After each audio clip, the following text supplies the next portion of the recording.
talagang yamang dagat na naman, no?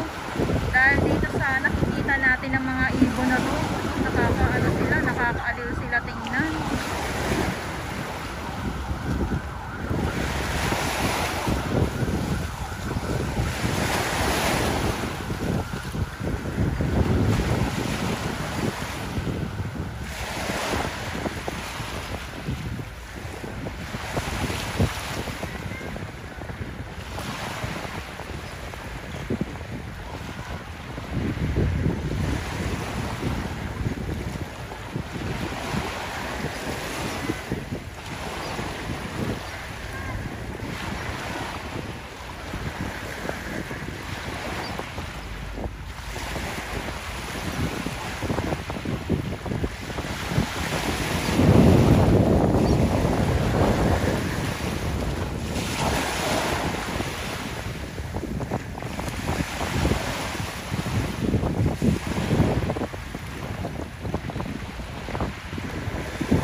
May nadagit, wow.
Mahalin niyo po ako ng mundo, yun ay hindi galing sa ilong na Marsiang.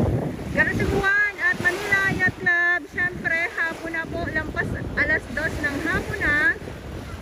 Wala na po yung ating DES Mandaragat dito kahit na araw-araw sila nandito sa Yacht Club. So may oras po bawat grupo yung kanilang pagtatrabaho, at doon naman sa Dolomite Sand, nandoon po ang ating Stero Rangers ng DENR, MMDA, at syempre sa ating iba't ibang mga volunteers. Maraming salamat.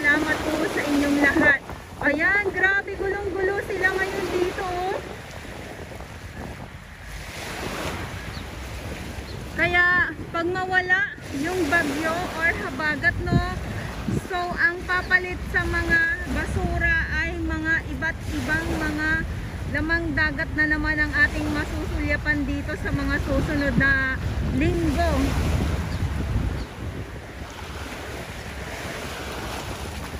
Ay, grabe naman.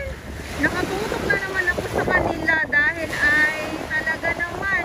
So bibihira natin to sila makuhana na magkumpulan talaga dito sa harap natin. Grabing kumpulan na yan, ha. Parang akala nyo ay kung ano lang yung pinagkakaguluhan nila. So ito ay mga isda. Yung iba ay hindi pa natatauhan. At mamaya yan, dadami ito dito sila. Ayan, oh. Grabe, oh.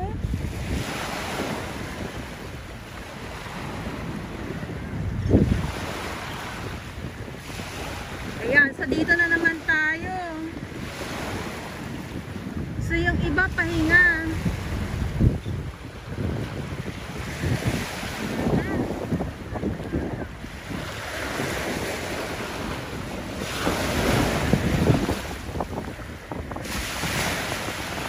Hindi sila makababa talaga pag ano, pag inaano sila ng hangin. Malakas kasi yung hangin, eh. Ayan, so may mga iilan pa din po ng mga basura. At syempre sabi ko nga ay tinga-tinga na lang po ito sa ating Manila Bay Warriors. Kung makikita ninyo, iilan na lang po itong mga basura na nandito sa ating harapan. Wow naman.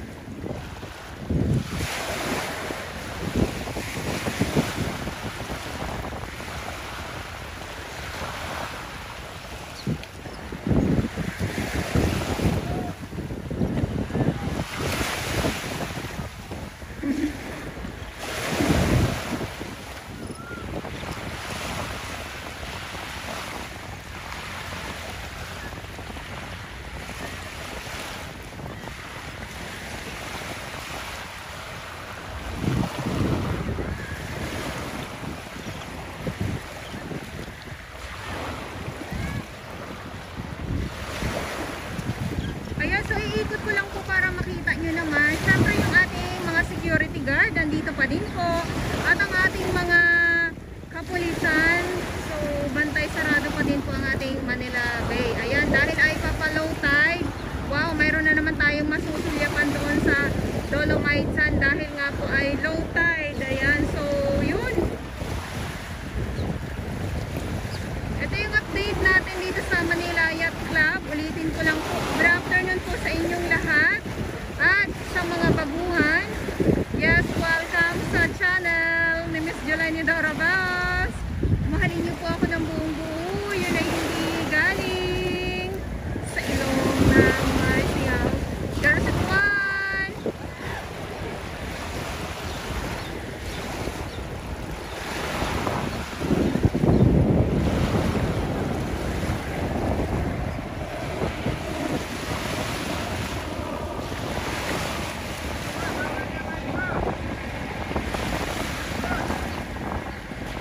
Ayan, so sinisita ng ating mga security guard yung mga naliligo dito. Ayan. Ayan, bawal dyan talaga.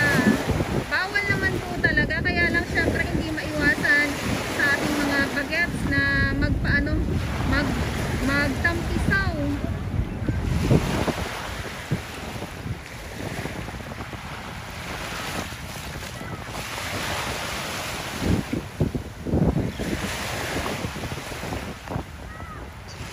Dito lang kayo. Palapit lang kayo ng palapit dito sa akin. Ayan, so kung mapapansin niyo po, no, yung dagat, yung kulay ng dagat ay medyo nagkulay blue. Ito ba ay dahil sa panahon? Ayan, oh, grabe doon. Nagtutumpukan na naman sila doon. Ayan na, sugod na. Sugod na yung iba. Ayan, so kung saan yung nagtutumpukan yung karamihan. Ayan, so yung iba, biglang sumusugod. Parang ako din, sinusugod ko din sila. Kasi syempre, para makuhanan ko talaga ng malapitan. Ayan, oh.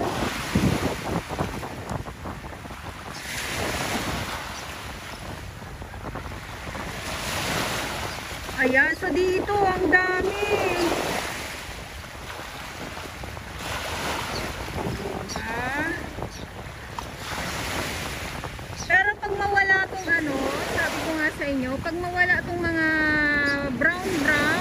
Itong mga basura na nandito ay abang tayo dito dahil sabi ko nga ay mga isda ang ating makikita dito sa Manila Bay.